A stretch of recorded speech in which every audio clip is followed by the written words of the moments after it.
Tem. Beleza. Tá gravando Então, já, tá bom? Beleza.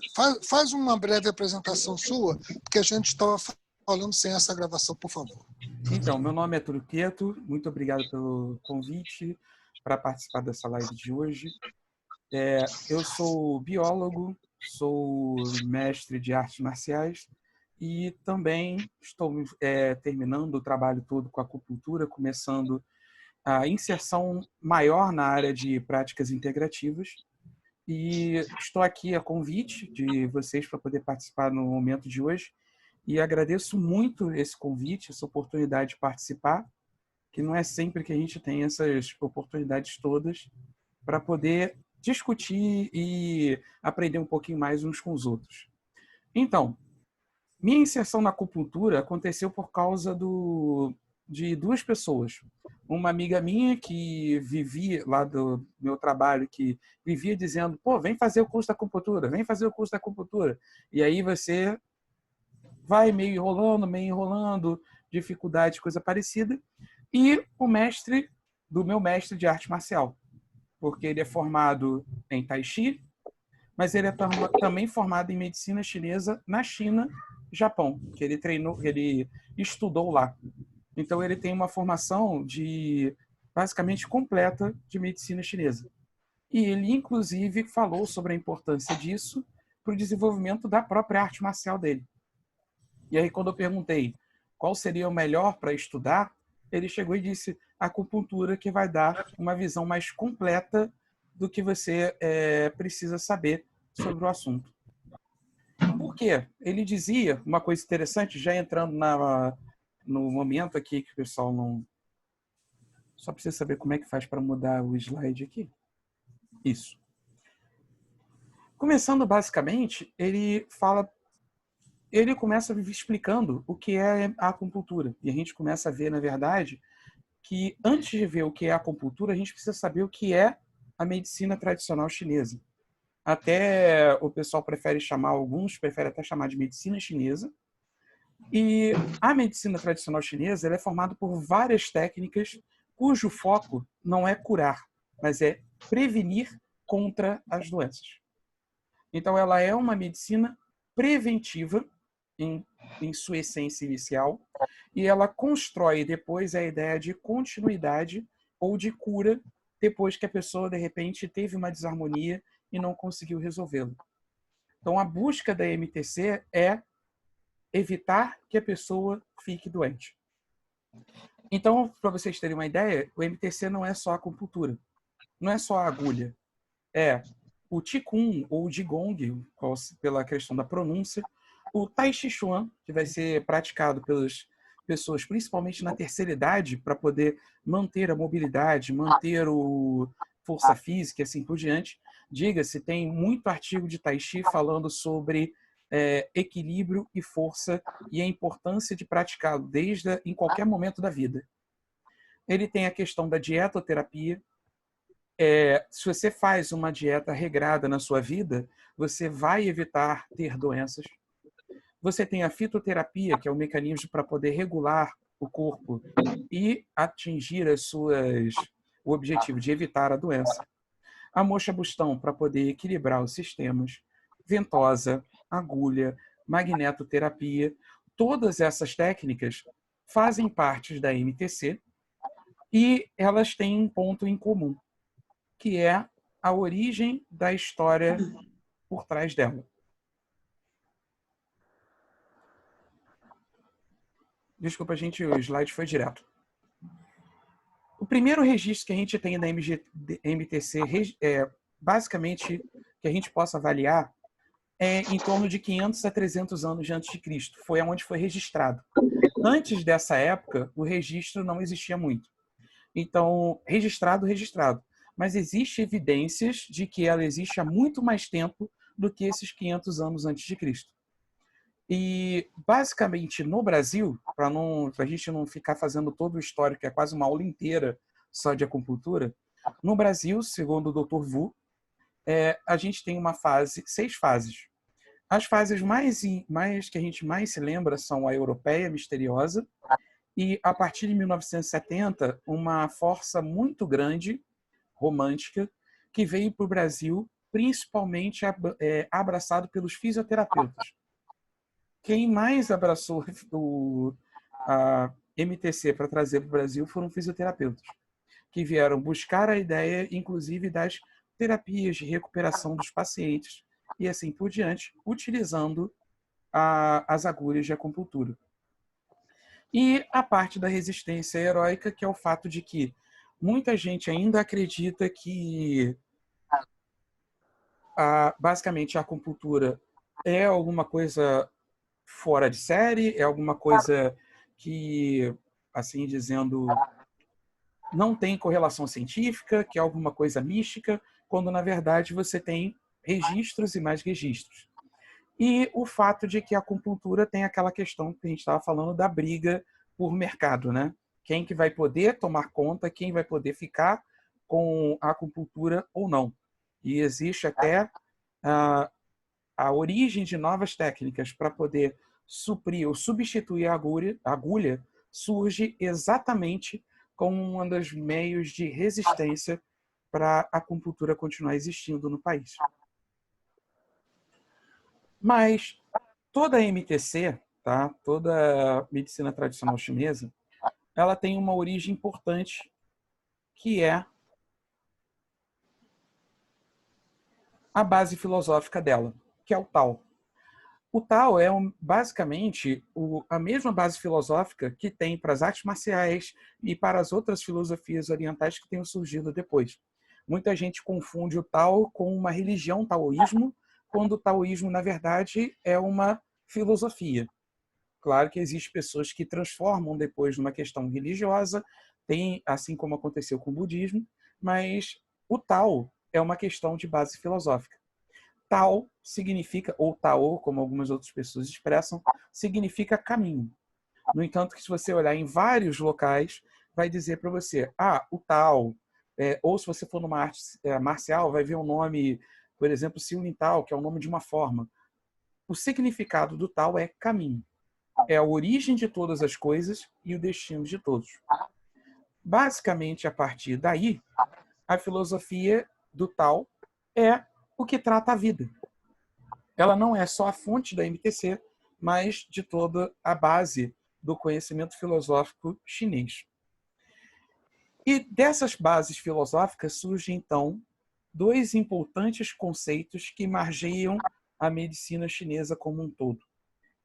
Teve um momento que foi abandonado, teve um momento que voltou, e assim por diante, mas acaba sendo um valor bem importante, que é o conceito de Yin e Yang e o conceito dos 5 elementos, que hoje não é mais chamado de 5 elementos, mas de 5 movimentos ou 5 fluxos de energia. Essas são as duas principais bases de toda a medicina tradicional chinesa. Com o passar dos anos, ela foi sendo adaptada, foi sendo ajustado, mas até hoje, se você estiver conversando com pessoas que estejam trabalhando com acupuntura, quando estiver conversando com ele vai dizer, não, você está com baixa de Yin, você está com estagnação de Qi, você está com alta, ou você está com problema no fogo, você está com problema na água. Por quê? Embora os conceitos tenham mudado, a ideia tenha mudado, a base do conceito continua a mesma. E essa base do conceito é o que tem permeado, e sim, é ela que a gente usa como base para trabalhar na medicina chinesa.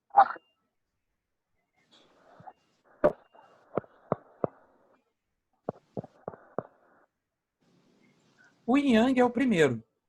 Normalmente esse conceito é conhecido errado pelas pessoas, principalmente no Ocidente. Aqui no Ocidente, a pessoa tende a dizer que o Yin Yang é o bem e o mal, e onde você tem o bem sempre tem um pouco de mal, e onde tem o mal tem um pouco de bem. Esquece. Não é assim, não tem nada a ver.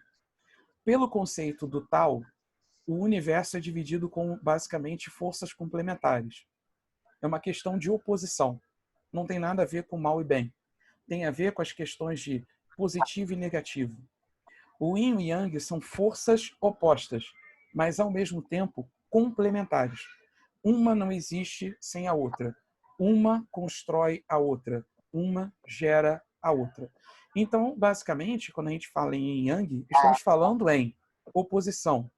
que é a oposição? Positivo e negativo é yin e yang. O yang é positivo, o yin é negativo. O yang, em geral, ele é mais fluido, ele é mais movimento. O yin, ele é mais interno, ele é mais denso. Então, se a gente basicamente olhar esse conceito de o yang é mais o céu e o yin é mais a terra, o yang é mais livre e o yin é mais condensado, a gente consegue entender os opostos. Então, claro, alguns opostos a gente sabe que não são mais opostos hoje, mas para eles, na época, sim. Por exemplo, o Sol era considerado Yang, a Lua Yin. Mas mesmo assim, não são exatamente opostos, mas o resto é positivo e negativo, luz e escuridão, céu, terra. Para a medicina chinesa, para o Yin Yang, para o taoísmo, o céu é Yang e a terra é Yin. Esse símbolo, então, significa exatamente isso. Esse símbolo branco com a bola preta no meio e preto com a bola branca no meio, a ideia é que você sempre vai ter a correlação dele crescendo, aumentando e depois diminuindo. E na hora que ele termina, ele gera o oposto. Então, você sempre vai ter o yin, momentos yin e momentos yang.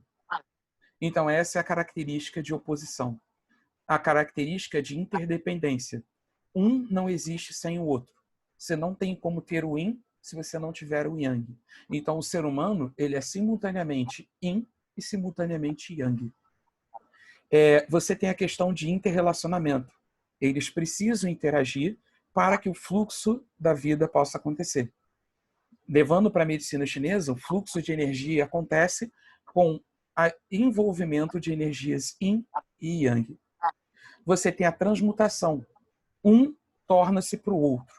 Um se transforma para o outro. E a divisibilidade infinita. Então, que é basicamente eles conseguirem ter esse equilíbrio entre um e outro, ser dividido e voltar a ser reconstruído. Então, essas são as características do Yang. Eles são, basicamente, a oposição que se complementa. É essa a ideia do Yang. Então, todo o universo para o taoísmo, é regido pela ideia do Yin Yang. Quem quiser perguntar, eu já não preciso, pode perguntar, tá? Eu gosto de trabalhar dessa maneira, não tem problema não. Só para avisar vocês, tá bom? O outro conceito são os 5 elementos, hoje conhecidos como 5 movimentos. Então, a gente não está falando de elementos como o pessoal tinha como conceito no passado. O conceito no passado era que os elementos é que davam origem a tudo no planeta. Então, você tinha 5 elementos, assim como os ocidentais tinham o conceito de 4. Os 4 elementos para os ocidentais eram água, fogo, terra e ar. Para os chineses, fogo, metal, fogo, madeira, metal, terra e água, sendo o elemento central ou o elemento de transição entre eles sempre o elemento terra. O conceito da medicina chinesa passa então a utilizar esses 5 movimentos. Por que mudou para 5 movimentos? Porque não é elemento, são energias e que estão sempre circulando entre eles. Como vocês podem ver nessa imagem que está aí, um elemento gera o outro e um elemento controla o outro. Em vermelho tem o nome do ciclo de geração, ou seja, madeira é o mãe de fogo, dá origem a fogo. Fogo dá origem à terra. Terra dá origem a metal, metal dá origem à água e água dá origem à madeira. E os de controle. Madeira controla a terra, terra controla a água, água controla o fogo, fogo controla o metal e o metal controla a madeira. A gente até brinca um pouco para a gente gravar essa sequência de dominância, que é a geração, que é o Ko, né? Ciclo Ko, que é o seguinte: metal a gente pode pensar no machado acertando uma árvore, que é a madeira. A árvore consegue pegar os elementos da terra, por isso que ela consegue dominar a terra, que é o elemento que está ali em amarelo. A terra consegue absorver a água, por isso que ela controlaria a água. A água apaga o fogo, por isso que ela controlaria o fogo, e o fogo serve para moldar e gerar o metal. Por isso que a gente teria esses elementos de dominância. E, a partir daí, a medicina tradicional chinesa, nas análises que eles fizeram, eles começaram a correlacionar órgãos específicos com cada um desses movimentos e elementos. Vocês vão ver escritos do lado de cada um desses elementos, vai estar lá. O elemento fogo vai ser coração, intestino delgado, pericárdio e triplo aquecedor. Basicamente, a união de um órgão, que eles consideram como órgão, e víscera. Os órgãos aí na imagem estão sempre em cima e as vísceras estão embaixo. Quando a gente fala em terra, a gente está falando de baço pâncreas e estômago. Quando a gente está falando em metal, pulmão e intestino grosso. Quando a gente está falando em água, rim e bexiga. Quando a gente está falando em madeira, fígado e vesícula. Muita gente, quando vai começar a fazer aula de acupuntura, chega a ser engraçado.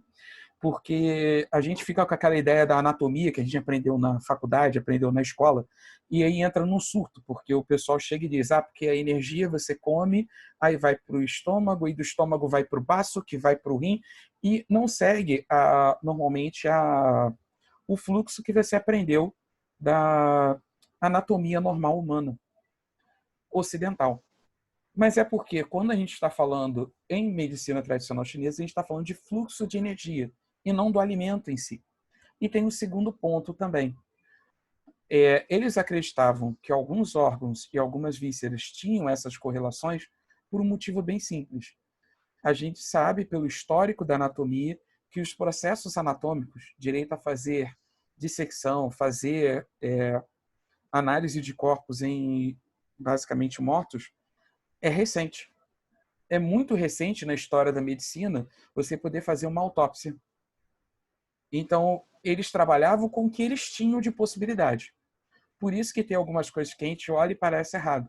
Mesmo assim, a gente até hoje continua utilizando esses elementos, esses órgãos e vísceras, para poder falar sobre cada um dos elementos. E é isso, aquela maluquice que o cara fala para você, parece maluquice, né? Você tá com baixa de yang no fígado. Aí quando fala isso, o pessoal surta logo dizendo: gente, eu tô com problema no fígado, eu tô com problema no fígado. Não, você está com problema na energia de fígado. Você está com problema no movimento da madeira. Esse é o detalhe que precisa ser levado em consideração quando a gente fala em acupuntura, tá bom? A acupuntura, então, leva em consideração a existência dos meridianos associado a esses 12 órgãos e vísceras. Então, quando a gente fala em MTC, a medicina tradicional chinesa leva em consideração que passam fluxos de energia no corpo. Ou seja, eu tenho fluxo energético atravessando o corpo. Normalmente, eu tenho fluxo energético dos órgãos indo de cima para baixo, já que eles são... de baixo para cima, já que eles são órgãos yin, e os vísceras, que são o lado oposto, que é o yang, vai de cima para baixo. Então, eu tenho fluxo de energia que vai subindo e descendo, de acordo com cada meridiano. E cada um deles com uma hora do dia. Aí tem um mapa básico que a gente usa, por exemplo, para fazer tratamento de acupuntura. E cada um desses pontos são os chamados acupontos. São os pontos onde a gente consegue, através deles, fazendo o diagnóstico correto do paciente, saber quais a gente pode usar para tratar o paciente. Os meridianos principais são 12. Nós temos outros meridianos distintos, meridianos mais internos, meridianos que a gente não consegue acessar, e os meridianos centrais, que inclusive está aqui em preto na figura, tanto por frente quanto atrás, que inclusive coincide para quem trabalha com Reiki, tá? Ou estudou yoga, coincide com os chakras.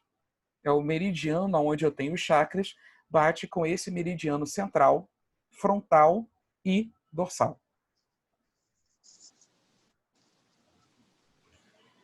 E cada um desses meridianos possui um horário de funcionamento. O pulmão, por exemplo, é um que ocorre o fluxo de energia por ele de 3 às 5 da manhã.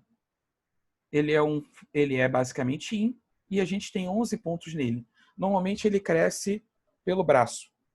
Ele é por dentro do braço até a região do pulmão. Nós temos o horário seguinte do intestino grosso, o horário de energia do estômago, o horário do baço pâncreas. Quer perguntar? Pode falar. Túlio, é porque eu já ouvi muitos casos de pessoas que têm pico de pressão dormindo de madrugada. Tem até casos de pessoas que acabam tendo um AVC pela manhã. Inclusive, eu conheço uma pessoa que passou por isso e escuto muito relato. Tem alguma coisa a ver com meridiano, com essa coisa de horário de meridiano? Com horário de meridiano, não. Com desarmonia do meridiano, sim.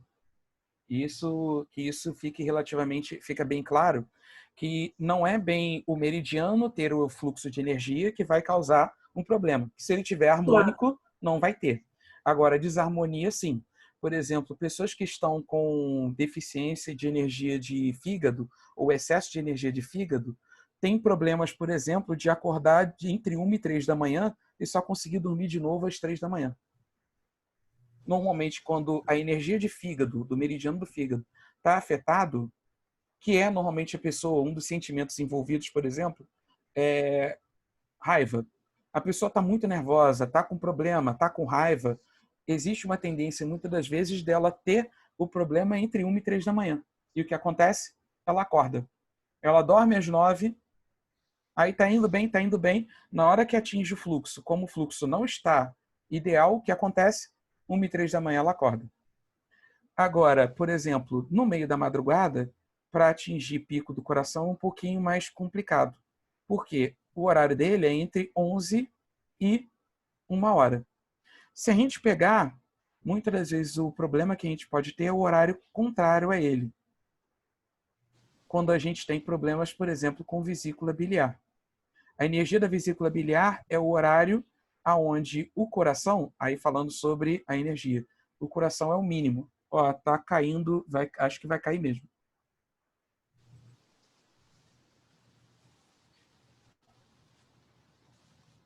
Ah, eles tiraram, ótimo, gente. A gente pode continuar, tá bom? Temos aqui um aviso de que eles removeram o limite de 40 minutos. Então não precisamos mudar de link, podemos continuar direto. Vamos lá, gente. Então, o horário da vesícula biliar é exatamente entre o horário de 23 horas e 1. O horário do coração é o inverso dele. Ou seja, é um momento em que o máximo de energia está na vesícula biliar e o mínimo de energia está no coração. Então, se a pessoa tem uma deficiência no meridiano do coração, esse é o horário que ele vai ter mais ainda. Então, alguma das situações em que você pode ter um problema do coração e morrer nesse horário é exatamente porque é o horário que eu tenho a menor energia possível no meu coração. Então, é essa questão sobre a importância de manter o equilíbrio energético do corpo. E por que saber esse horário é interessante? Então, alguns dizem que o melhor horário para você trabalhar o meridiano que está em deficiência é o horário do meridiano. Claro, a gente sabe que às vezes é difícil, tem a questão do o horário que você vai atender, às vezes a gente está fazendo trabalho voluntário, o cara está pagando para fazer o tratamento e você não sabe qual é o horário que ele tem. E outra coisa, você não vai entre 1 e 3 da manhã fazer o tratamento do meridiano do fígado da pessoa. Então, normalmente o que faz? Se você pode marcar um horário, você normalmente pode fazer o tratamento também no horário inverso. Então, se o horário do fígado é de 1 às 3 da manhã, um dos melhores horários para fazer o tratamento dele é no horário de intestino delgado, 13 às 15 horas. Então, isso, se possível, ajuda em boa parte do tratamento. Se não der, o que você faz? Você faz no horário que puder. Então, cada meridiano tem... Aqui, eu gostei dessa figura, quando eu achei essa figura hoje, né? Eu gostei dessa figura porque ela tem exatamente os meridianos, cada um desses órgãos e vísceras. Se vocês olharem, o fluxo é sempre o órgão e a víscera a par dele em seguida. Ou a víscera e o órgão em seguida, tá? Basicamente, o que a gente tem? Por exemplo, fígado é o órgão. Aí ele muda para o pulmão. Pulmão é um órgão, in. Depois ele vai para o estômago. O estômago é yang, é uma víscera. Depois, desculpa, intestino grosso. Do intestino grosso ele vai para o estômago. Do estômago ele vai para o baço. Então o ciclo é sempre dois órgãos, duas vísceras. Dois órgãos, duas vísceras. Então, o objetivo da acupuntura, na verdade, o objetivo de toda a MTC é equilibrar o yin e o yang, é equilibrar o movimento, é equilibrar os canais energéticos. Então, a partir daí é que a gente tem o entendimento de como funciona. A escola de medicina chinesa na China, gente, não estranho estar olhando para o lado não, é porque a câmera do meu computador não está funcionando, tá? Então eu estou com a câmera do lado e o computador do outro. Eu tenho que olhar para os dois ao mesmo tempo. Senão eu estaria olhando para vocês, para a câmera o tempo inteiro, tá? Me desculpem por isso. Então o objetivo da MTC não importa a técnica, é equilibrar a energia da pessoa, melhorar o fluxo energético da pessoa, melhorar a resistência da pessoa a doenças. Então a escola médica chinesa, ela tem divisões extremamente grandes. Ela tem escola de formação só de Qigong, ela tem escola de formação só de fitoterapia, a escola de formação de acupuntura. Uma pessoa só passa a ser professor de acupuntura se passar 5 anos depois de formado treinando no hospital e coisa parecida, tornar-se chefe de setor e coisa parecida, é algo assim. Ele só vai se tornar realmente alguém totalmente responsável no setor público, né, de acupuntura, se ele fizer pelo menos uns 15 anos de carreira. É um negócio meio gigante, mas dá para entender a estrutura deles de crescimento. Então a MTC, ela é uma medicina preventiva. Muitas das vezes, o tratamento com a fitoterapia e a agulha são os últimos recursos que você vai usar. Você vai fazer de tudo para não precisar deles. Aqui no Brasil, a gente tem uma situação ao contrário, né? Que é o fato de que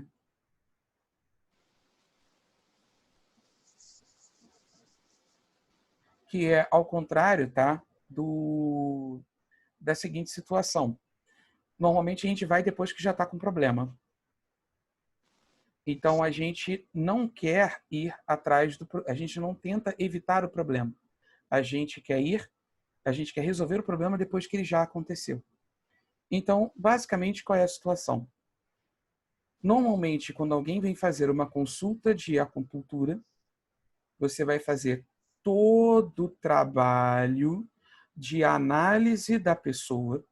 Então, é um questionário longo. A primeira consulta de acupuntura é sempre maior do que as outras, porque você faz um questionário para saber a situação da pessoa. E, ao fazer esse trabalho da situação da pessoa, você, então, descobre qual é a desarmonia que ela tem para começar a trabalhar. E, em geral, a gente também passa a falar para a pessoa o que ela precisa fazer para aquele problema não retornar. Esse é o objetivo principal que a gente tem em relação à acupuntura. Então, corrigir os hábitos de vidas, corrigir, entre aspas, né? Ver o que está causando a desarmonia e ajudá-lo para que ele possa melhorar, tanto físico quanto psicológico, e assim evitar novas doenças.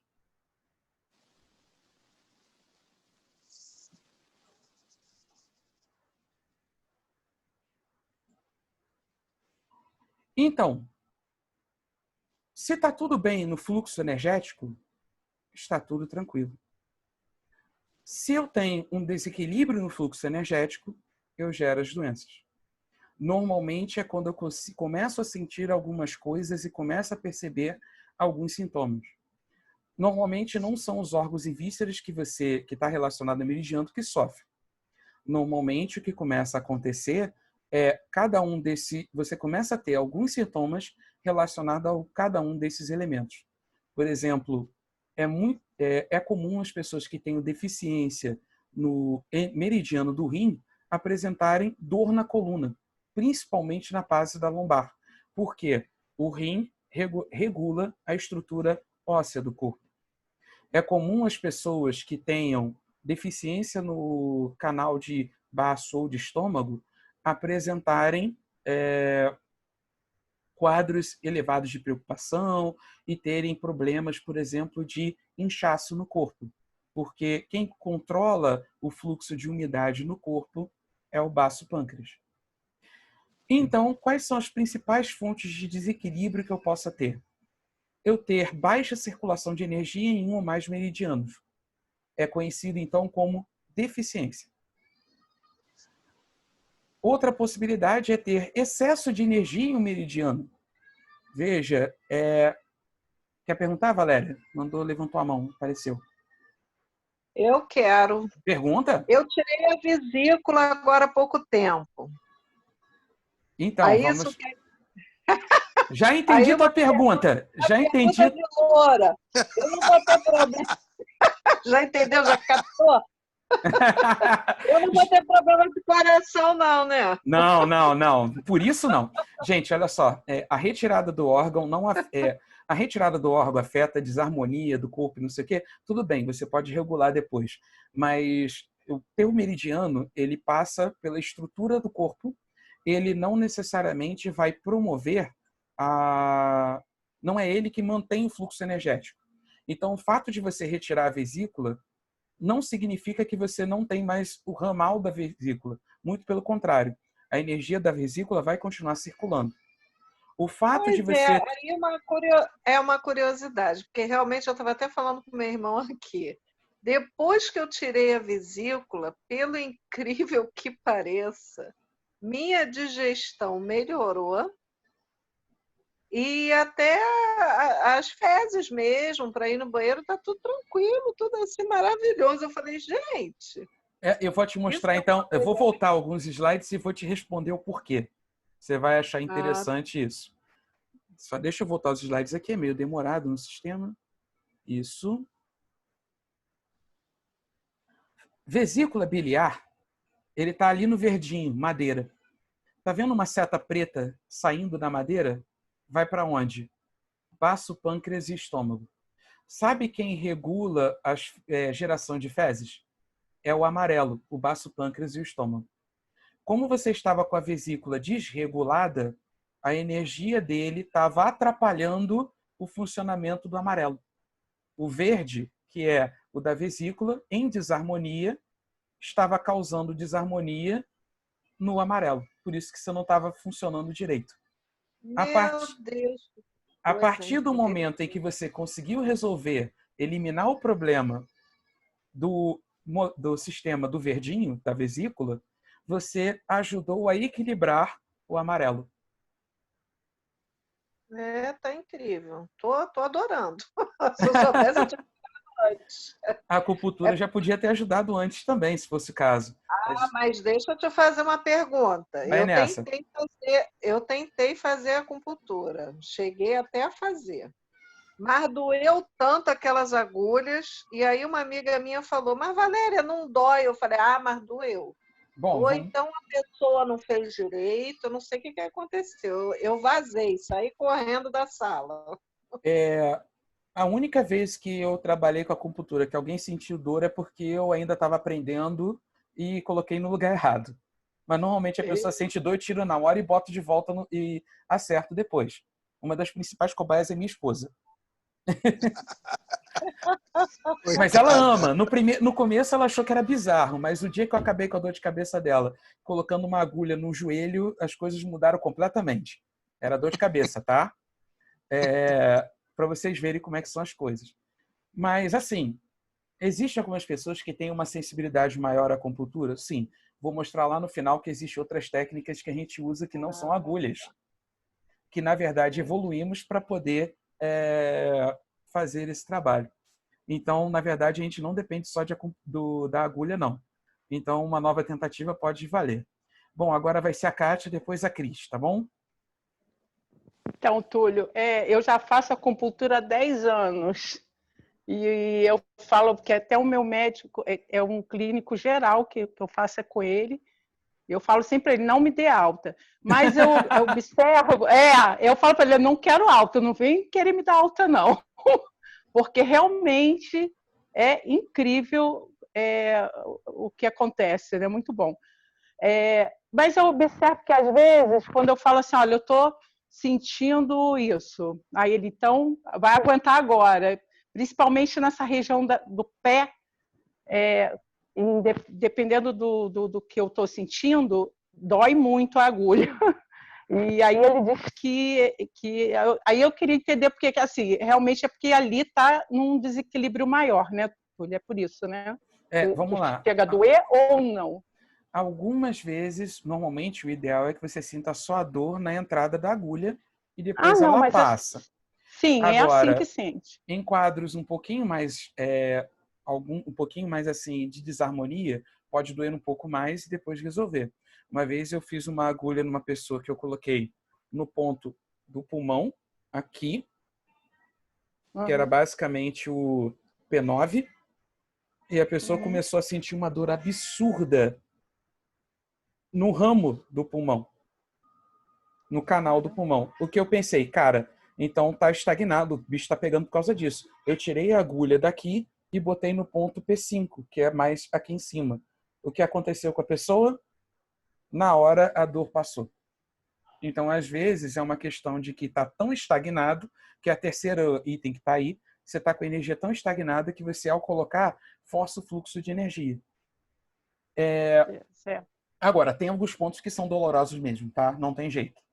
Esses pontos dolorosos são os mais extremos. Então, o da pontinha do dedão aqui, perto da unha, esse é extremamente doloroso. Acho que o mais doloroso de todos, para mim, deve ser o R1, que ele fica na sola do nosso pé. É o único ponto na sola do pé.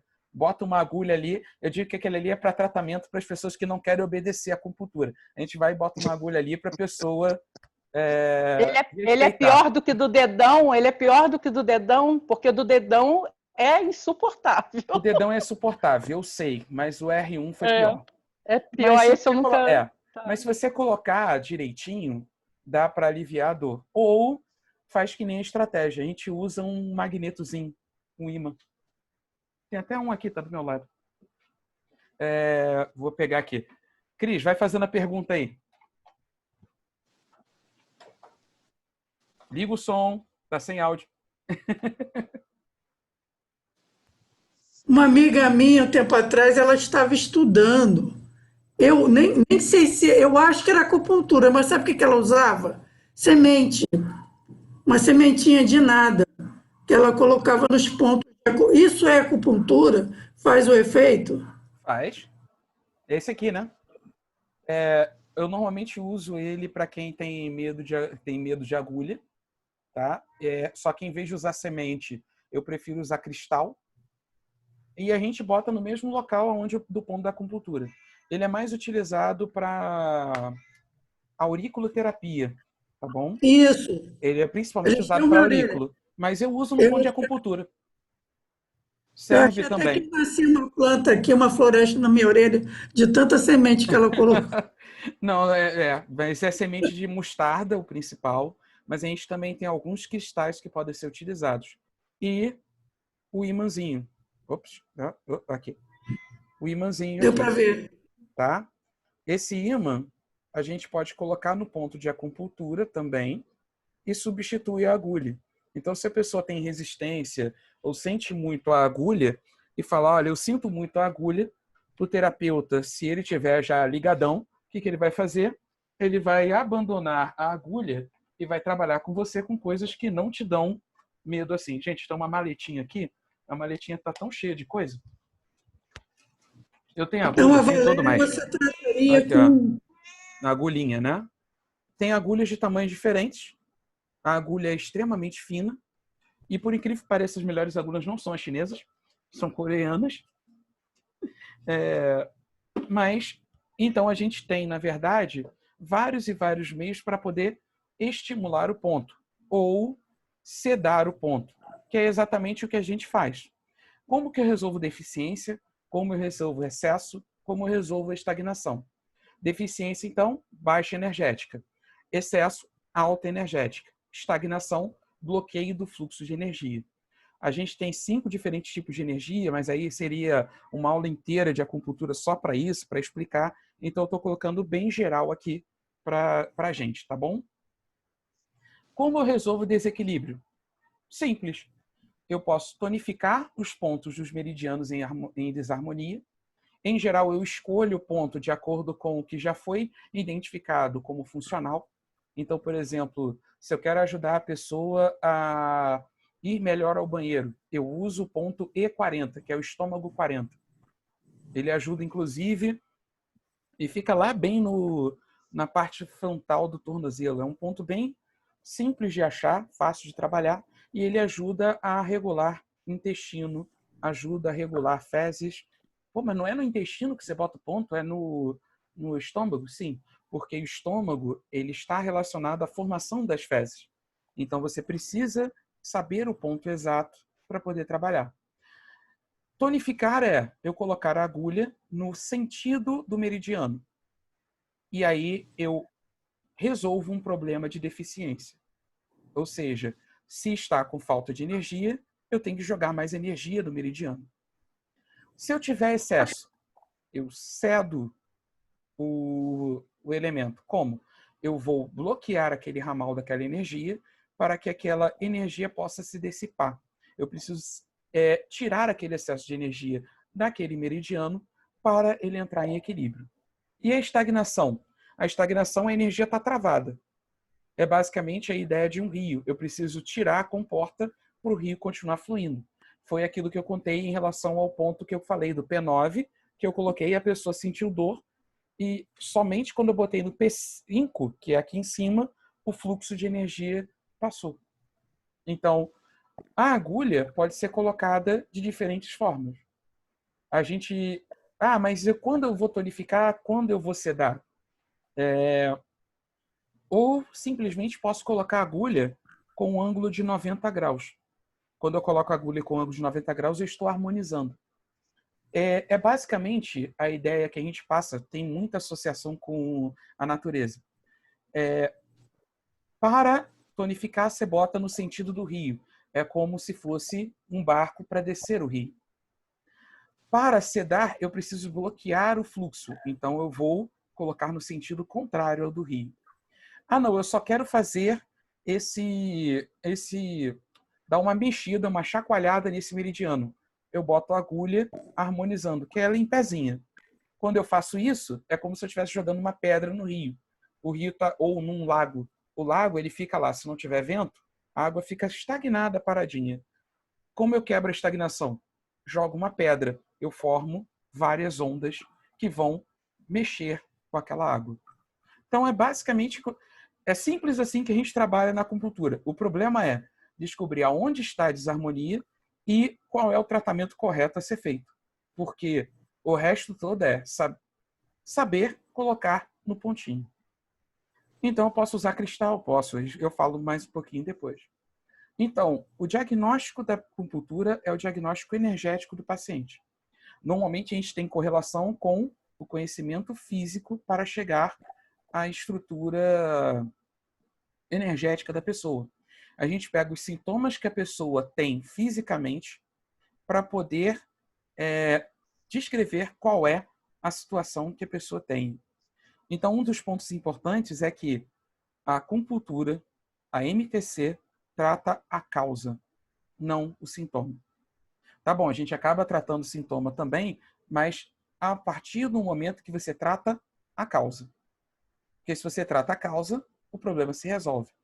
Por exemplo, na medicina ocidental, no trabalho ocidental, a gente chega e diz, estou com ansiedade. E ansiedade é uma só para todo mundo. As pessoas acreditam que a ansiedade é a mesma. Para a medicina oriental, se você fala, estou com ansiedade, na hora que você fala com o terapeuta, ele vai perguntar toda a sua história para saber aonde está a origem da ansiedade. Porque a ansiedade ela tem diferentes origens em relação aos 5 elementos que a gente estava falando. Por exemplo, medo em excesso causa ansiedade? Sim, porque a pessoa com medo em excesso tem síndrome do pânico, essas estruturas, então ele desenvolve um quadro de ansiedade. E uma pessoa com muita alegria, atingindo euforia, ela vai gerar ansiedade? Sim, porque ela quer que as coisas aconteçam logo, cheguem logo. Uma pessoa que está com muita raiva, desenvolvendo a questão, por exemplo, que é o elemento madeira, ele pode gerar ansiedade? Pode. Então, para tratar a pessoa com ansiedade com acupuntura, a gente tem que descobrir a origem dessa ansiedade. É medo? É raiva? É euforia? É preocupação? Ou é tristeza? Sabendo qual deles a gente sabe como tratar. Ah, vou fazer tratamento de ansiedade só. Isso não vai ajudar a pessoa no tratamento. Portanto, o que eu posso tratar com a acupuntura? Teoricamente, qualquer coisa. Basta aquele elemento afetar, ou aquela doença, afetar o fluxo de energia. Algumas a gente consegue tratar só com a acupuntura. Outras a gente precisa fazer tratamento conjunto, tá? Com terapias da medicina ocidental e assim por diante. Eu sempre falo, não abandona umas em relação com a outra. Problemas que você tenha de saúde, tá com acompanhamento médico, se vai ter suspensão de medicamento, quem dá é médico, você não. A gente sempre fala que quem faz esse trabalho é o médico. Já o acupunturista chega e faz o trabalho lateral. Ele vai e faz o trabalho específico. Ah, mas tem coisas que dá para ser curado com a acupuntura? Tem, e assim por diante. Túlio, Sim, pode falar. e transtornos mentais? Pô, eu ia falar dela também.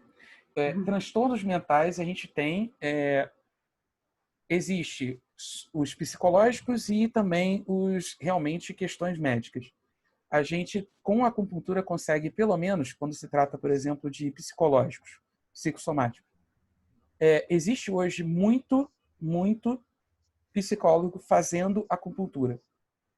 Não para tratar a pessoa que chegou a ele com acupuntura, mas muitas das vezes para dar uma equilibrada energeticamente para ele poder atender a pessoa melhor. Para a pessoa, às vezes, ser mais aberta ao tratamento. Ou a pessoa ter um pouco mais de tranquilidade para atender ao tratamento. Então, existe sim protocolos de tratamento para diferentes doenças psicossomáticas, diferentes situações, e até mesmo só para acalmar a pessoa para você poder trabalhar. Existe até relatos de algumas doenças neurodegenerativas, já está adiantando meu slide lá da frente, de doenças neurodegenerativas em que a progressão da doença foi bloqueada pela acupuntura. Ou seja, isso foi um professor meu na época que contou. Ele falou que ele estava fazendo tratamento de duas pessoas, de uma pessoa, e o irmão tinha a mesma doença neurodegenerativa. Agora eu não lembro qual das duas, tá? Eram duas irmãs, as duas tinham a mesma doença. Uma estava fazendo tratamento e a outra não. O tratamento que ela estava fazendo fez com que ela, 3, 4 anos depois, ainda tivesse a qualidade de vida muito parecida de quando ela começou a se tratar. E a outra, como não estava fazendo tratamento com a acupuntura, a doença foi e progrediu. Então cura a doença neurodegenerativa? Não, não cura. Ajuda a controlar a doença neurodegenerativa ou dar um retorno ou segurar a progressão da doença? Pode ajudar se você fizer o tratamento correto.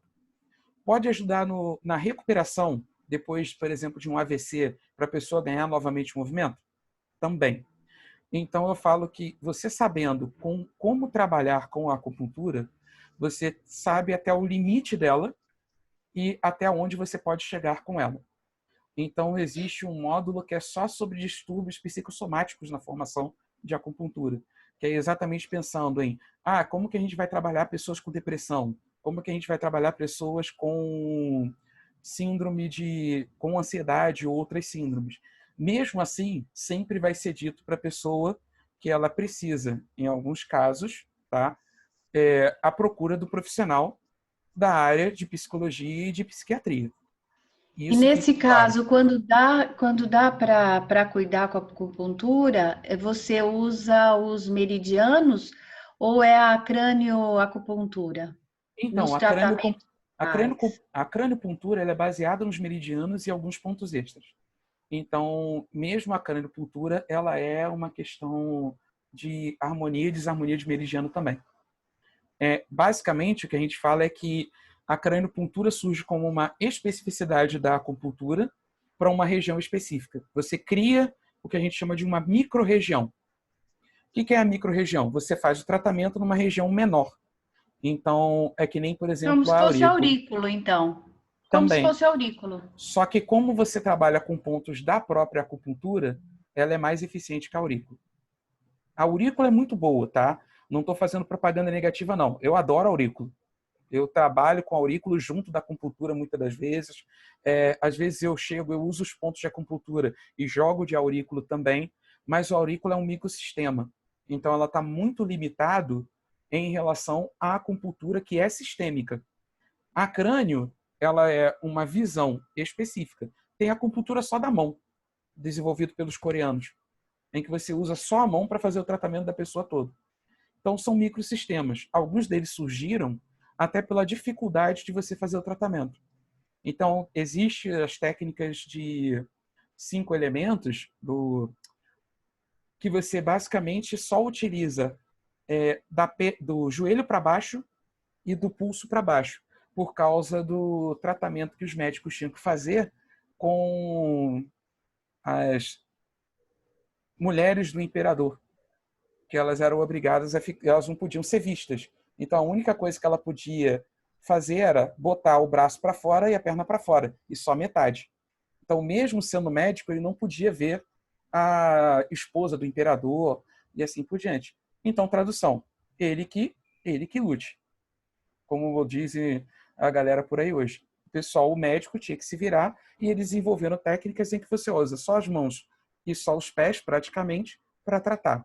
Então, a crânio, ela, por exemplo, para tratar dores de cabeça, ela é bem interessante. Enxaqueca, que eu quero dizer, né? Não dor de cabeça comum, casos mais graves também. Então, é um microsistema. Tem gente que ama usar a crânio para quase tudo. Então, não necessariamente você vai ser obrigado a usar crânio para poder fazer o tratamento de psicossomáticos e assim por diante. Mas é bem válido. Entendi. E tratamento, Túlio? E você Sim. vai falar um pouquinho sobre os tratamentos estéticos também? Eu só ia citar, mas existe a estratégia, o tratamento estético. O que eu estou fazendo?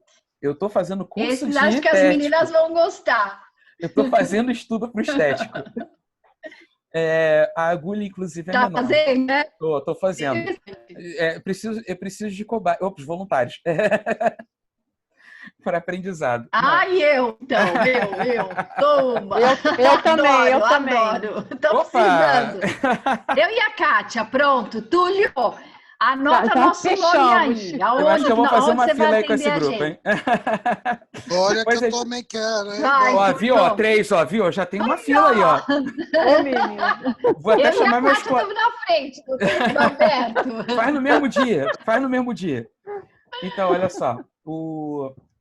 Mesmo o tratamento estético, você tem uma união, tá, de técnica em que você usa a agulha em cima das estrias, em cima das rugas, para poder melhorar aquela estrutura, ou seja, independente do ponto, mas você também trabalha com os meridianos. Por quê? Porque cada uma das estruturas de musculatura e ruga está associada à deficiência de um ou outro meridiano. Então, é a meridiano do fígado, que controla a musculatura, meridiano do baço, que controla tônus e assim por diante. Ou seja, mesmo no estético, você vai fazer um conjunto. Esse conjunto é agulha, técnicas com óleo de Eletro, né? prata, eletroacupuntura, que é agulha mais eletricidade, Eletroacupuntura. tá? Laser, tudo isso É. você pode utilizar.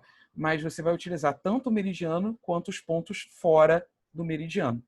É bem interessante. Eu acho bem interessante a ideia de você utilizar fora do ponto, ou seja, fora do meridiano, para induzir produção de colágeno, para induzir que você cria um processo inflamatório, mas a estímulo do ponto do meridiano. Então é bem interessante. Kátia, se prepara, Kátia. Já tô aqui na fila. Prepara. Aí. O outro eu faço 10 anos, aí já esse aí eu vou fazer uns 20, pelo jeito. Vamos ficar lindas. Então, o uso da acupuntura, basicamente, ele é muito bom. Ele, assim, no Brasil, a maioria das pessoas que procura acupuntura é por causa de doenças crônicas, por causa do alívio de dor com a diminuição dos efeitos colaterais. Claro, a pessoa vai atrás do alívio da dor, mas a gente realmente pode, trabalhando com a acupuntura, ajudar a diminuir os efeitos também das doenças crônicas. Vai curar a doença crônica? Não, não vai. Por favor. Isso aí é um outro trabalho, uma outra situação. Então, ele é muito utilizado em doença autoimune. Eu conheço várias pessoas que relataram que a única coisa que ajudou a aliviar as dores de fibromialgia é tratamento com acupuntura. Dores lombares. Olha, a Kátia de novo. Só para dar o depoimento, como é que eu comecei a fazer essa acupuntura, eu estava com uma inflamação no pé, porque eu tenho a curvatura do pé muito grande e causou, para ter ideia, atrás parecia que tinha um ovo, assim, de tão inflamado que estava. E com a primeira aplicação de acupuntura, no outro dia, assim, eu já comecei a melhorar assim, absurdamente e fiz o tratamento só com acupuntura a partir daí e fiquei boa. E desinchou essa parte toda e por isso que eu fiquei viciada na acupuntura. A gente vicia mesmo, a gente vicia. Pior que é. E assim, normalmente o lado bom da acupuntura é que a gente consegue ter efeitos relativamente muito rápidos. Eu tenho um colega de trabalho que ele deve estar muito triste porque a gente só está no trabalho remoto, né? Que eu fazia toda semana nele auriculoterapia francesa. Eu usava agulhas na orelha dele. E era a única coisa que aliviava o joelho dele. Era a única coisa. E aliviava, assim, na hora. Então, ele passava, tipo, 2, 3, 4 dias sem dor no joelho e depois voltava. Então, ele usava um monte de medicamento e não ajudava, e isso ajudava ele. Foi um ganho grande para ele também. Então, sabendo reconhecer, a gente tem essa melhora realmente. A Leia, quer falar alguma coisa? Não, pensei que ela estava perguntando também. Então, obrigado pelo relato, mas é assim mesmo. Eu tenho uma dor no pé que eu só resolvo. Eu tenho uma dor no pé hoje que eu só resolvi com uma agulha. Acontece. Eu tenho o joelho operado, então vira e mexe, meu joelho dói. Eu resolvo o problema do joelho muitas das vezes com 1 ou 2 agulhas só. Eu fiquei até impressionada, porque eu estava tomando anti-inflamatório e nada melhorava, fazendo tratamento, e com a primeira aplicação já senti uma melhora absurda e só foi melhorando cada vez mais. Foi incrível. A gente também tem uns segredinhos para diminuir a dor na primeira vez, enquanto ainda está analisando o caso do paciente. Então ele não me contou segredo, vou pegar ele. Não, ele trabalhou direitinho contigo. É só realmente não, é o seguinte. Foi sim. Porque a primeira consulta, a pessoa está precisando aliviar a dor. Então, o objetivo principal é aliviar a dor. Depois a gente faz o resto. Esse é ponto bem importante. Sim. Também serve para doenças agudas. Como diziam os professores, eu acho que era assim, olha, a gente poderia tratar resfriado, mas as pessoas nunca procuram a gente por causa de resfriado. E realmente, são as coisas mais fáceis. A gente não trabalha muitas das vezes com resfriado. A gente consegue, com uma agulha, muitas das vezes melhorar a condição, pelo menos, do muco, para a pessoa, pelo menos, respirar melhor e assim por diante. Manda, Cris. Então, como a gente é do NAVE, a gente trabalha junto ao INCA, como a acupuntura pode ajudar especificamente nos casos de câncer? Um deles é alívio de dor, de imediato. Eu acho que quando a pessoa tem quadros de dor, ajuda bastante. E o outro é ajudar contra a questão de processo inflamatório ou continuidade do processo do câncer. Não vou dizer que vai curar, porque câncer é uma situação que Por mais que a gente estude, você descobre que o negócio é complexo, mas existem protocolos para ajudar, pelo menos, a aliviar a questão do câncer com as pessoas. E não precisa da Mas olha, agulha. E não precisa da agulha. eu Maurículo.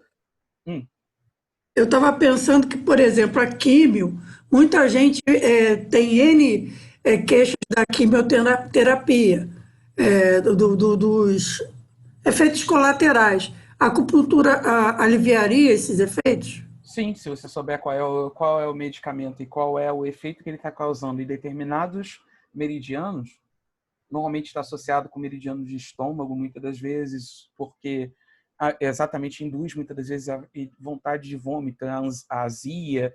Então, é estômago e baço que vão ser afetados. Se você fizer o tratamento correto do ramal para equilibrar esses ramos, diminui. E não precisa ser com agulha. Pode ser com pontinho na orelha, com sementinha na orelha, no ramo de estômago e baço. Ajuda horrores. Então, dá um alívio bem grande fazer esse tipo de coisa. Regulação de distúrbios ginecológicos. Menstruação irregular, menstruação forte demais, ausência de menstruação, infertilidade, que não seja uma infertilidade genética, tá bom? É um quadro em que o organismo está afetando a fertilidade da pessoa. O que a gente falou dos quadros psicossomáticos, que a gente já falou um pouco. Serve para estimular a imunidade, serve para estimular a atenção, serve para regular distúrbios do sono. Então, se a gente fala em acupuntura, basicamente a gente está falando de quase todas as possibilidades possíveis com a acupuntura. Veja que algumas a gente consegue resolver de vez. Às vezes o distúrbio do sono é uma desregulação de um meridiano, você trata e a insônia da pessoa acaba.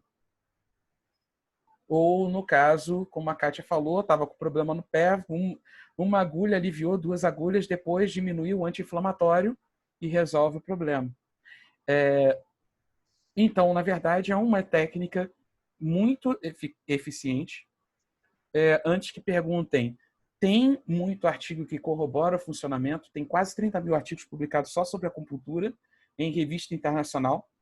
Eu já fiz essa pesquisa, tá? Porque uma pessoa disse que não tinha comprovação científica, eu só joguei o link com 30 mil artigos para a pessoa ler. A escolha é dele se ele vai atender ou não. Manda, Cris. Liga o áudio, hein?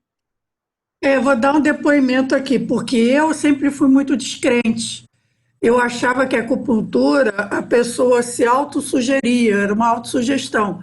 Até que eu trabalhei em abrigo de animais e acompanhei o tratamento de um gato, que ele estava paralisado das patas. Aí tinha uma médica veterinária que trabalhava com acupuntura, ela ia semanalmente tratar o animal. Eu vi esse animal voltar a andar.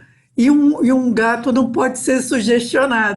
Aí, a partir daquele momento, eu deixei de duvidar e vi que realmente, eu vi a comprovação ali, funciona mesmo. Um bom profissional, ele realmente ajuda pra caramba. E eu fiquei impressionada até em caso de paralisia, pelo menos nos animais. Eu não sei se numa pessoa teria esse efeito. Eu não tenho o link do vídeo mais, mas eu já vi um vídeo em que uma pessoa tinha sofrido AVC, ela tinha paralisação de praticamente todo o rosto, e o rosto dela estava com aquela, devido à contração, estava com uma forma meio estranha, virada, e assim por diante. Uma sessão de acupuntura, isso foi acho que no Japão, uma sessão de acupuntura, a pessoa não voltou a ficar com o rosto, com o rosto todo funcional. Mas pelo menos aquelas contrações musculares estranhas já tinham sumido. Então você olhava para ela, ela estava com um semblante calmo. Então funciona em ser humano também, tá? Já que você tocou nisso, Túlio, mas, por exemplo, alguém que teve um AVC, digamos, há 3 anos atrás, nunca tratou, a acupuntura ajudaria? Mesmo Então, com esse. sim, mas entenda, quanto mais demora para começar, mais difícil de você ter resultado. Menor Então, benefício. então é basicamente o seguinte, quanto mais próximo do AVC você começar o tratamento com a acupuntura, melhor para o paciente. Quer perguntar também? Deixa eu fazer uma colocação, Túlio, por favor. Pode? Eu gostaria que você desse uma avançada e a gente deixasse um espaço para voltar às perguntas no final, porque senão a gente não vai terminar a sua fala e as outras pessoas também têm possibilidade de perguntar. Tudo bem, estou quase terminando também. Vamos lá, Beleza. beleza. Então, a gente tem o uso também para estética. Então, a acupuntura não é só agulha.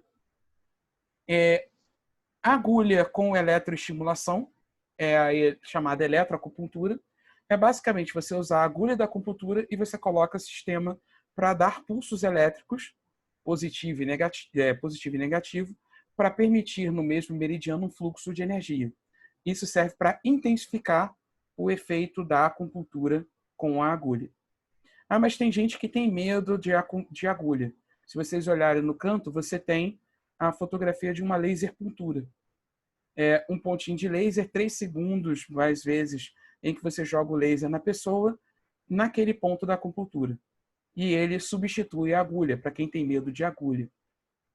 Lá em cima, vocês vão ver o magneto, que é aquele que eu mostrei para vocês, na bolinha menor, e no maior, o stipper, que é um que funciona também, é mais demorado do que a agulha, mas tem uma vantagem. O stipper você pode botar na pessoa e diz, olha, fica com ele aí 3, 4, 5, 6 dias.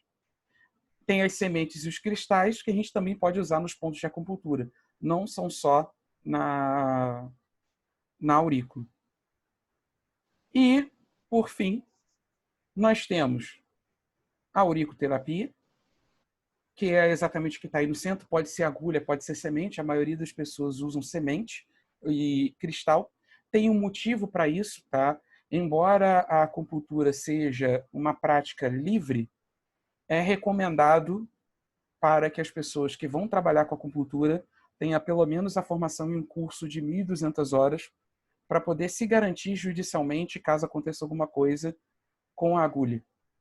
Falo isso porque teve uma pessoa que fez um curso de aurículo, tirou o certificado de aurículo e trabalhou com aurículo usando agulha e deu um problema no uso da agulha.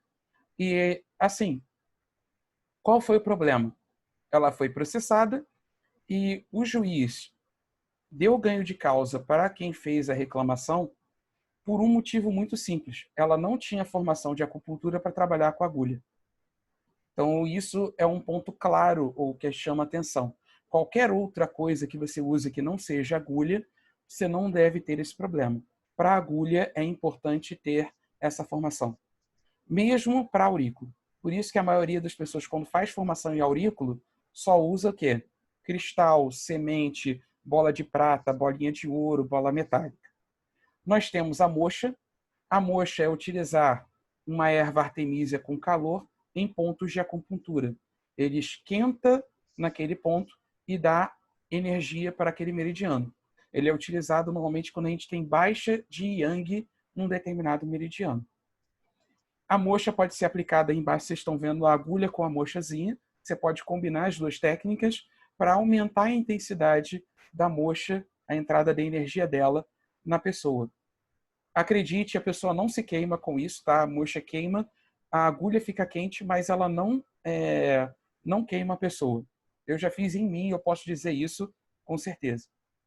Você tem a ventosa, que é passada normalmente nas costas para aliviar a dor. Guaxá, que é a utilização de raspado, é muito utilizado no pessoal da estética, em que você passa o raspado na pele para poder induzir um processo de lesão na pele leve para melhorar a questão de dor. O Qigong, que é controle de fluxo de energia. O Shiatsu, por exemplo, que é a utilização das mãos em pontos específicos de acupuntura nas costas para tratar. E a fitoterapia, que é a utilização de elementos de plantas para fazer o tratamento da pessoa. Normalmente esse aí não é no ponto de acupuntura, até tem uma estratégia de semente em ponto de acupuntura, mas é para tratar a pessoa com a utilização desses fitoterápicos. Então tem até curso de fitoterapia chinesa e tem gente que adaptou para as ervas brasileiras para melhorar esse trabalho. Bom, Era isso, meus slides, tá? O que eu pude puxar, tentando resumir o que é, sei lá, um curso de 1.200 horas, mais experiência de não sei o quê, mais um monte de outras coisas, em apenas 1 hora e pouquinho. Tá? Eu espero que tenham gostado. E aí eu passo a palavra a vocês para responder pergunta e outras coisas. Primeira Gostei coisa é muito. agradecer bastante a tua disponibilidade, que realmente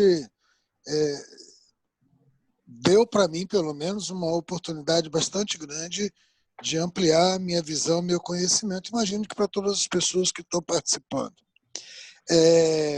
Eu sou testemunha, você pode ir firme na formação estética, que eu fiz durante meses e funciona mesmo. Não é brincadeira, não. Dá uma reação e você consegue ter uma produção de colágeno fantástica. Então, isso daí, a hora que você abrir aí o link de voluntários, pode contar com a gente. Túlio, Ó, não fura fila não, gente. seu telefone, Túlio. Pode cair sem você deixar seu telefone, Ele Túlio. está deixando aí um monte de contatos. Agora, eu queria te fazer uma pergunta que vai nos remeter, Túlio, ao início da nossa conversa, ainda quando não estava gravando, Tá bom. que é a formação de acupuntura no Brasil. Porque, assim, a gente sabe que as técnicas orientais, elas foram trazidas e são utilizadas por diferentes grupos. Você mencionou durante a sua fala o psicólogo. Quem mais trabalha com isso na área de saúde são os fisioterapeutas, com certeza.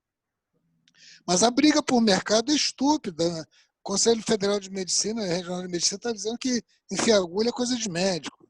Então, enfim, afora a briga de mercado, como você falou em 1.200 horas, você falou antes até em 15 anos para uma formação sólida. Como é que funciona no Brasil? Então, vamos lá. Na China, rapidinho só, são 5 anos de curso a 6 para ele formar na medicina chinesa. Mais esses anos todos de treinamento e assim por diante. No Brasil, hoje, não tem regulamentação específica da acupuntura. Tem a questão legal sobre a acupuntura, ele é de prática livre, desde que você faça curso de formação. O curso de formação hoje, a gente tem alguns que são o de especialização, em que não é restrito para determinados cursos, tá? Ele é aberto, então você vai entrar na turma. Já tive relatos de professores que falaram para mim assim, para a turma, né? Não, na nossa turma tinha uma pessoa que era administrador. Então, o curso de acupuntura de especialização, ele dá a oportunidade da pessoa de poder trabalhar com acupuntura depois. Então, qualquer área que faça o curso de acupuntura poderia trabalhar. Você tem cursos livres de acupuntura que tem a formação de ensino médio.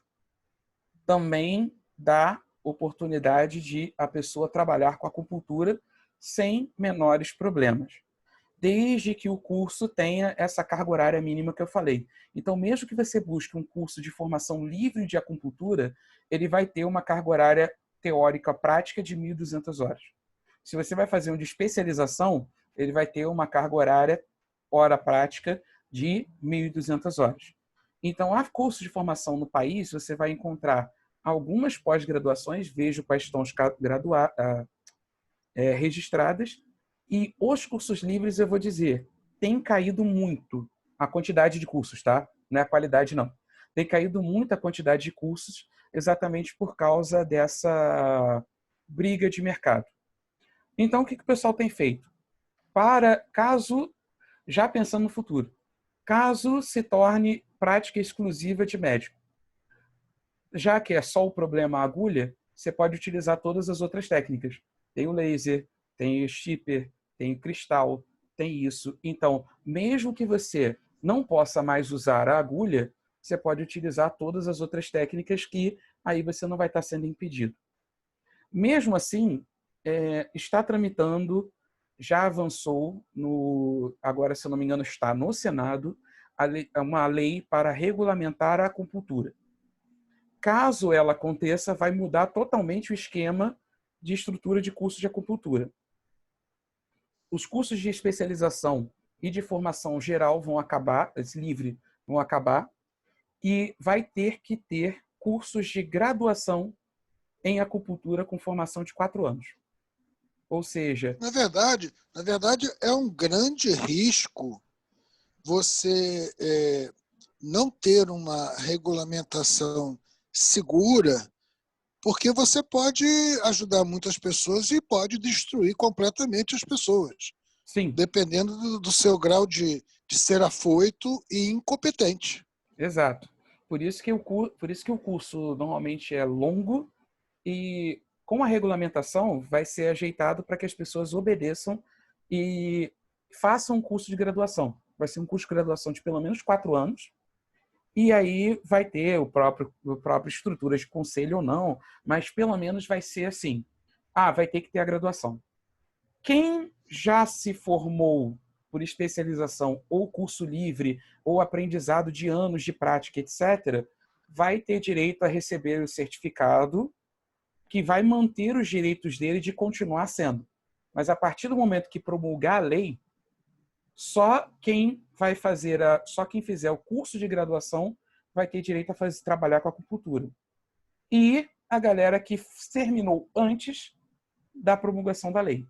Então vai ser protegido quem já fez o curso, quem está entrando no curso agora, por exemplo, se a lei for promulgada ano que vem, 2021.2, lá na metade do ano. Se for promulgado no ano que vem, todo mundo que entrou no curso até o ano que vem tem direito a continuar o trabalho.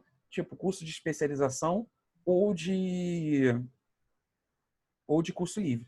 Depois da lei promulgada, aí sim, só por graduação. Essa é uma briga, na verdade, do pessoal que trabalha com acupuntura que já remete mais de 20 anos para poder regulamentar e garantir o trabalho da acupuntura. Você falou o tempo todo na sua exposição em fluxo de energia, né? Isso. E esses fluxos de energia subindo, descendo, indo de um lugar para o outro, interferindo num e no outro, e que você faz essa sua avaliação por intermédio de uma boa anamnese. Isso. Uma boa avaliação. Nós estamos falando aqui de práticas integrativas, né? Uhum. Então, é uma delas. Eu pessoalmente tenho experiência com bioeletrografia para avaliação de campos energéticos. Né? Haveria alguma relação de poder utilizar essas informações da bioeletrografia, hoje chamada, antigamente era photokilling, para orientar os distúrbios energéticos? Olha, eu vou te dizer que, por conhecimento, eu não sei se já o fizeram. Mas nada impede que as pessoas façam esse tipo de análise e vejam, por exemplo, para orientação ou até mesmo registro. Tá? Eu vou dizer a verdade. Eu não conheço trabalhos, não duvido que tenha, tá? Primeiro, eu não duvido que tenha, já. Mas eu pessoalmente não conheço trabalhos que os correlacionem.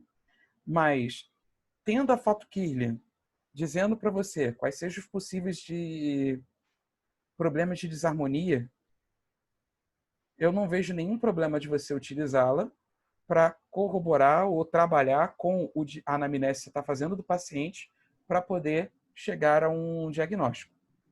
Até porque, às vezes, algumas desarmonias podem aparecer nesse campo e não em outros. Eu já vi desarmonias, por exemplo, que a gente só encontra com o tato. Tem gente que tem utilizado radiestesia para poder também avaliar o quadro de desarmonia em meridianos ou de resposta da pessoa. Então, por experiência prática, eu não posso te dizer que aconteça ou que já usem, mas eu não duvido que seja possível utilizá-lo, tá? De repente pode ser um trabalho de análise e pesquisa aí. Na verdade, você, se um dia tiver essa oportunidade, aliás, nós temos um cidadão assistindo aqui que faz esse trabalho de bioeletrografia bem legal, mas eu já tive essa experiência pessoalmente de fazer a avaliação com a foto e depois fazer a terapia necessária e refazer a foto e o campo energético está reconstruído. Então, funciona, realmente funciona. E a última pergunta que eu queria te fazer está relacionada, porque você falou em 5 elementos, você trabalhou aí com 5 elementos, né? Terra, fogo, água, metal, madeira, não é isso? Isso. Você até destituiu o termo elemento para Não fui eu não, utilizar. não fui eu não, tá? Não sou eu que Não, sim, destituí tá. não, hein? Aí a gente vê o seguinte, porque, na verdade, existem sempre grandes correlações suprapartidárias entre Oriente e Ocidente. Está no inconsciente coletivo das pessoas, está no arquétipo que se você pegar o taoísmo, o shintoísmo, você vai ver dentro da religião cristã, por exemplo, tudo que se falava lá atrás repetido aqui na frente com os hebreus. E com as filosofias não são diferentes. Nós temos no campo da psicologia os 4 tipos de temperamento humano, né? Que mais ou menos teriam uma correlação ou seria uma transliteração dessa informação oriental para a ocidental. Você tem alguma opinião sobre isso? O colérico, flegmático, sanguíneo, né? Vamos lá. Melancólico, olha Eu li um só. pouco, eu estudei um pouquinho, eu sei muito pouco sobre essas personalidades, eu estou mais ligado nas 16 tipos de personalidade, que é um pouco maior, né? Uhum. Mas assim, Não, porque na verdade essas 4 se subdividem em dezenas. em dezenas, sim. Por isso que eu dei uma dor de cabeça, porque eu não tive tempo de olhar o negócio direito. Pô, começou com fleumático, eu fiz o teste, meu deu fleumático, mas deu não sei o quê, eu olhei assim, caramba, tô perdido, peraí, tem que começar de novo. Então, um pouquinho Quando mais eu fiz o curso complexo. médico no curso de psiquiatria, cada aula eu me encaixava num diagnóstico. Então, basicamente o que acontece? Eu acho boa parte desses elementos e boa parte dessas questões psicológicas e assim por diante, ou análise de personalidades, ele bate muito com a nossa tentativa de explicar o que a gente está observando com o que a gente conhece da natureza. Então, quando a gente fala disso, a gente começa a entender, por exemplo, puxando um pouquinho para a fisiologia também, por que inflamação se chama inflamação? Porque eles acreditavam que a estrutura ou o elemento que estava ali causando o problema era o elemento fogo. Se a gente parar para pensar, por quê? Deixa vermelho e deixa quente. Então, acho que, na verdade, é uma coincidência muito grande de similaridades de energia e similaridades de comportamento. E isso faz com que essas coisas meio que apareçam de forma meio que concomitante em diferentes histórias, diferentes lugares, tendo significados muito similares. Se a gente se destui do preconceito que a gente tem em relação aos outros, a gente começa a entender um pouco do porquê que surgiu para todo mundo. Então, eu acho que tem correlação, sim. Eu só não sei dizer ainda, porque eu preciso estudar mais, qual é a correlação específica para poder entender, inclusive, qual das personalidades eu vou parar.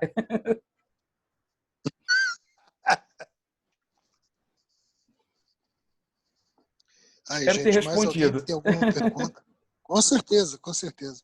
Mais alguém tem alguma pergunta? Vamos aproveitar, porque a gente já está ocupando o rapaz há 1h30, então a gente tem que aproveitar. Não sei quando é que a gente vai ter outra oportunidade dessa. Dá muito parabéns para ele, que foi maravilhosa, bem, bem bacana as explicações dele. Olha que eu sou novinho na área, hein? Obrigado, gente. Obrigado. Olha, deixa eu então fazer um agradecimento bem formal em relação à tua participação, à tua ajuda.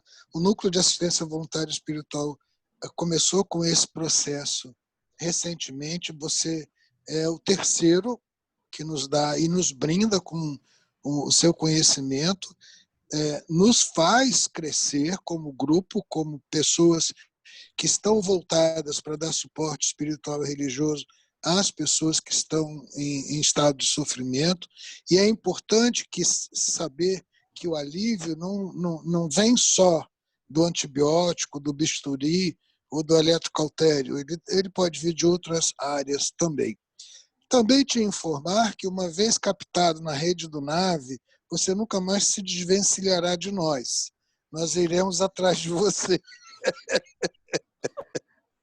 Tô de olho em ti, Cris, tá? Desculpa aí, Túlio. Desculpa aí, mas família é para isso. Outra coisa que eu quero lhe pedir é porque, assim, nós temos o canal do YouTube, Nave Inca, e todas as nossas eventos e aulas a gente disponibiliza lá, porque eu acho que é um serviço de utilidade pública. E o que você nos ofereceu agora foi de altíssima qualidade, super leve, super bem transmitido, não teve nenhum momento que a gente se sentisse mal informado. Então, eu acho que isso é um trabalho de assistência coletiva que a gente pode socializar. Então, quando você puder nos enviar essa gravação para a gente publicar no canal do NAVE e disponibilizar para as pessoas, inclusive com as suas informações aqui de acesso e contato. E de chamar a atenção para todos que nós já temos no dia 27 agendado um novo encontro desse programa de educação continuada, onde nós vamos falar, aliás, o Vitor vai falar para nós sobre constelação familiar, o Vitor Barros. Então, dia 27, 19h30, todo mundo está convidado, e pode convidar todo mundo, porque é o nosso trabalho a gente crescer e disponibilizar esse crescimento para quem puder. Agradeço muito a Cristina porque nos trouxe esse contato seu, viu, Túlio? E a você, sem palavras. Muito, muito obrigado. Eu que agradeço mais uma vez, e assim que eu tiver o vídeo direitinho, eu vou jogar no meu Drive, aí eu jogo o link e que eles te passam. Tá bom, muito obrigado, amigo. Sem Obrigada, problema. viu, Túlio? Que aí no Drive Adorei. vocês podem baixar. Tá ótimo. Eu que agradeço, Obrigada. gente. De nada, gente. Obrigado. Uhum.